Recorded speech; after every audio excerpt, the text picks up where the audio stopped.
Abraham était âgé de 99 ans lorsque cette ratification de la promesse fut faite. Genèse, chapitre 15.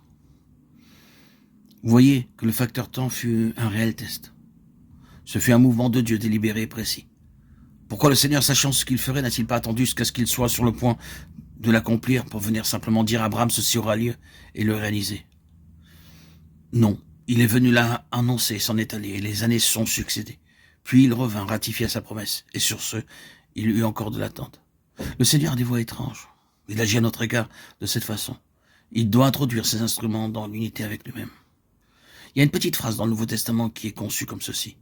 Lorsque la patience de Dieu se prolongeait au jour de Noé. Si cette parole signifie quelque chose, elle signifie que le délai, dans un cas comme celui d'Abraham, n'était pas une chose plaisante pour Abraham, pas une chose qu'il choisirait en ce qui le concerne.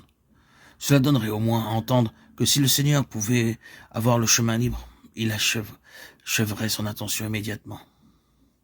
La longanimité, l'indulgence, la patience, l'endurance, toutes ces choses de la part de Dieu ne sont pas celles qu'il choisirait dans la mise à exécution de ses intentions, vu toute la souffrance, la détresse et la peine qui s'y trouvent. Mais il a souffert.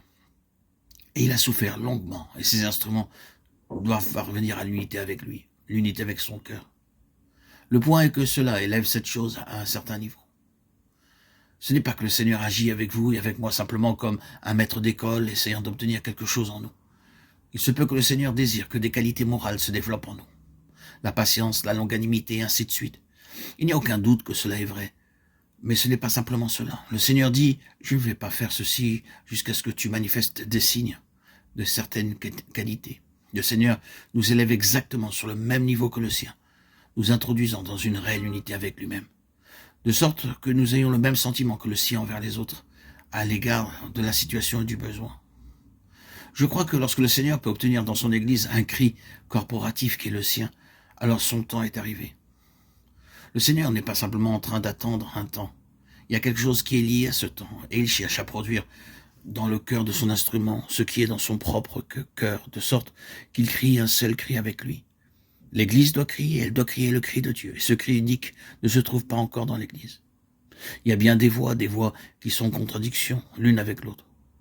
Et par l'agonie du délai, l'agonie de l'impossibilité grandissante de la situation, et par l'agonie du besoin en faveur de ce qui est de Dieu, en face de tout ce qui est autre, l'Église sera amenée à crier ce cri-là.